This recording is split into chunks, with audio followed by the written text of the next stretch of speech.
3, 2, 1, go.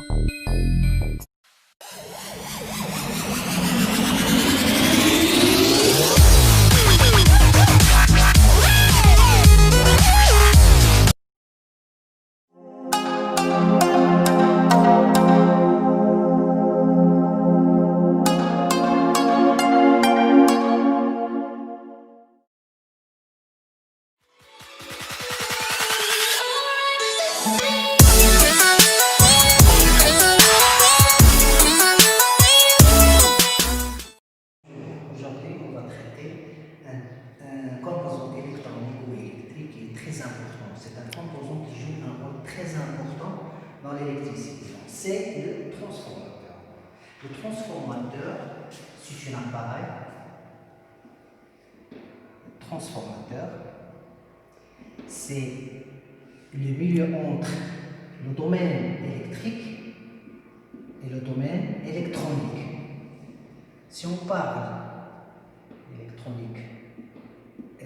si on parle du domaine électrique, c'est-à-dire c'est le domaine qui utilise une puissance très importante. C'est pour cela qu'on l'appelle puissance, un maximum de puissance. Donc, elle utilise une puissance qui est très importante. La puissance que nous avons déjà traitée, c'est la tension courant et le cosinus phi. Le domaine électrique, le domaine électronique utilise des puissances qui sont faibles à cause des composants électroniques utilisés dans les plaques qui traitent soit les signaux d'entrée pour une petite application au niveau électronique. Bon, le transformateur, il joue ce rôle-là. Donc, les constitutions de transformateur pour bien enrichir notre réflexion sur le transformateur, il faut savoir les constitutions du transformateur. Le transformateur est très simple. Il est constitué d'une bobine reliée à une source d'entrée qu'on appelle U1, puisque je travaille sur les conditions nominales, donc c'est U1 nominal, c'est-à-dire c'est la source d'énergie électrique alternative.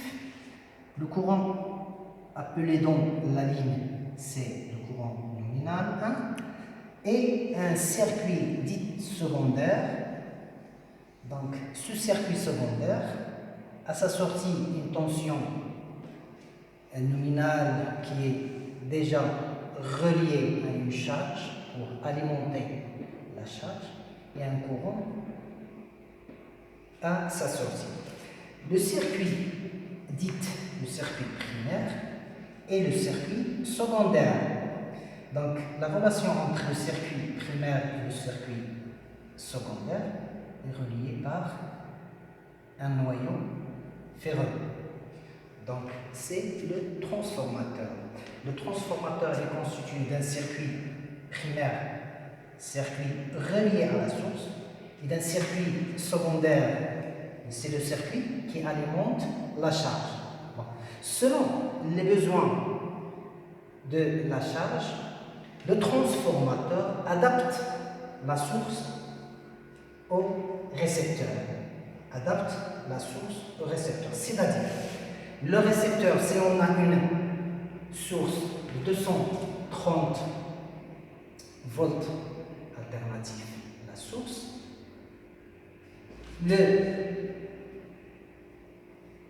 la charge a une tension de sortie U2, par exemple, de 400 volts alternatif, le transformateur va adapter la tension de la charge, même si la tension de la source est très inférieure par rapport à la tension de la source.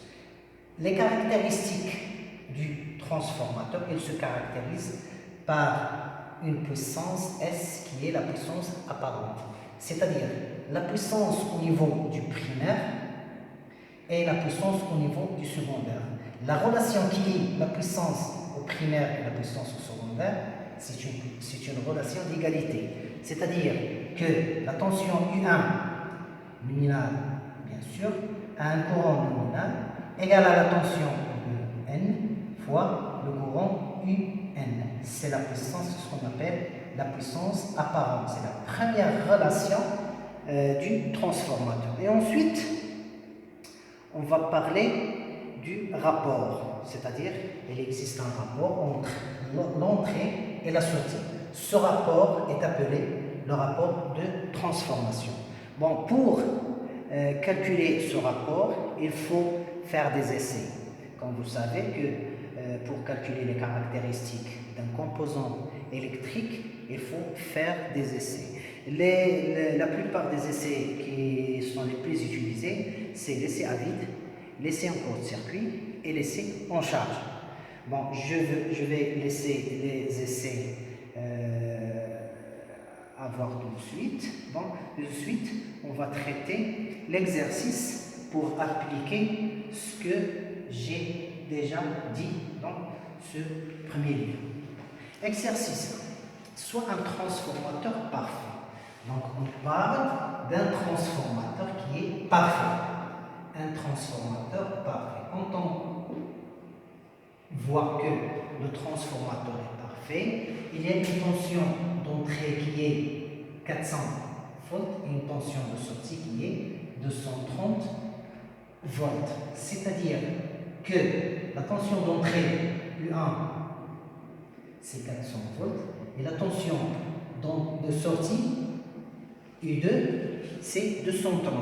Vous voyez ici que la tension de sortie est inférieure à la tension d'entrée. C'est-à-dire que ce transformateur abaisse la tension d'entrée pour l'adapter au récepteur.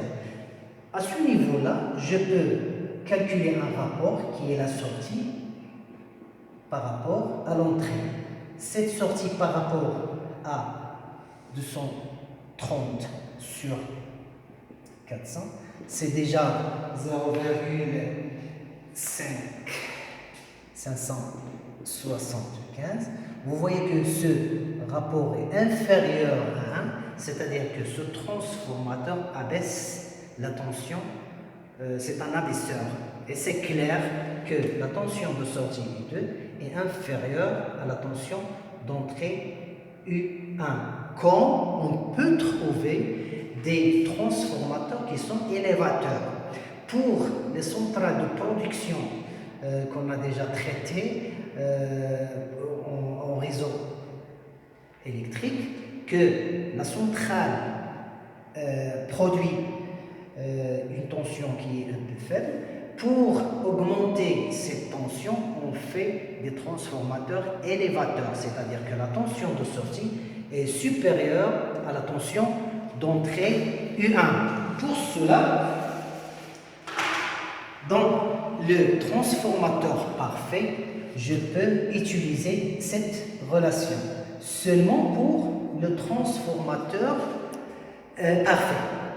Donc, la puissance apparente de ce transformateur, c'est 2 kV ampères. Donc, question 1, calculer les courants nominaux I1, I2 et le rapport de transformation. Le rapport de transformation est déjà calculé. Je vais calculer la puissance, le courant I1N et comme je peux calculer les courants I2 nominal. Donc I1 nominal, S1 nominal, 2, 10 à puissance 3. Attention aux valeurs, c'est en kilo. Donc c'est 2, 10 puissance 3 volts-ampères.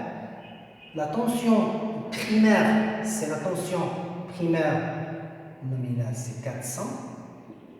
Et ensuite, le courant I2 de même, c'est 2, 10, 3 sur 230 volts. D'après les calculs, on trouve que 5 ampères, c'est 8,69 ampères.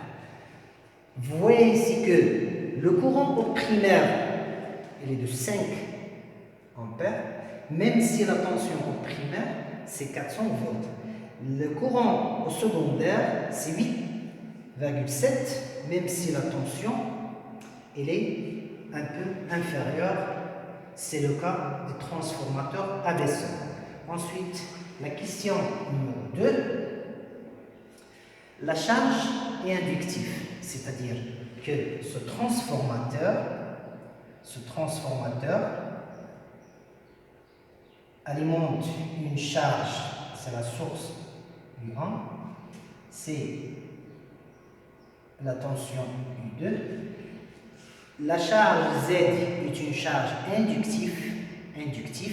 La charge inductive, c'est-à-dire il est constitué d'une résistance R de valeur 20 ohms en linéaire en série avec une inductance de 50 millihenry. Donc, calculer l'impédance de la charge Z.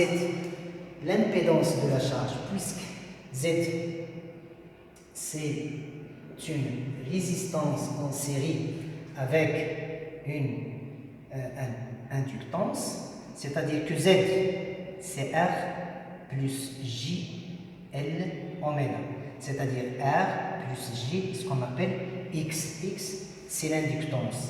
X, c'est L oméga. Avec oméga, c'est 2pi F. F, c'est la fréquence. Avec 2pi, c'est-à-dire c'est 314 radians par seconde.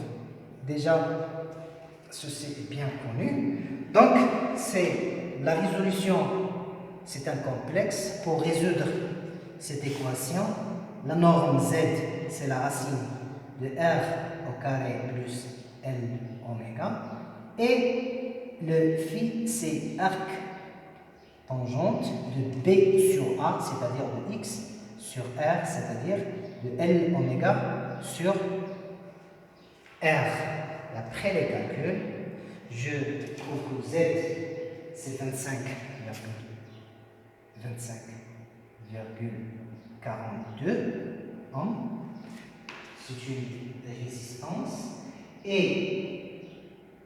la valeur de tangente, c'est 0,665 avec un cosinus. Ce qui est demandé, c'est le cosinus. Donc, après les calculs, je trouve que le cosinus, c'est 0,78.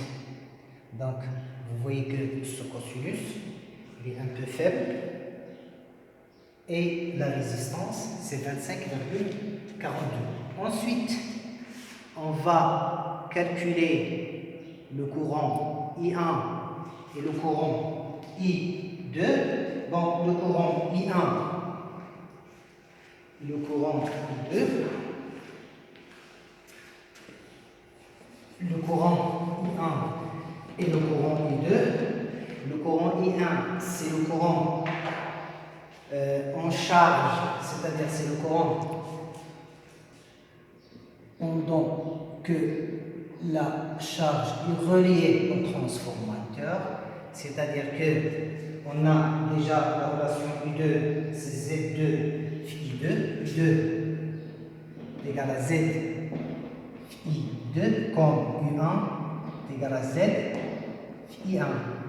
Donc facilement, je peux calculer I2 comme je peux calculer UI1.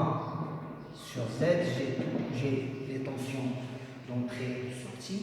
Donc c'est 9 I2, c'est 9 ampères et c'est 5 ampères I1. Bien. Ensuite, la puissance P2. Pour calculer cette puissance, on a tout. On a U2, I2, cosinus phi. Donc, cette valeur, après calcul, c'est 1,16 kW. Bien.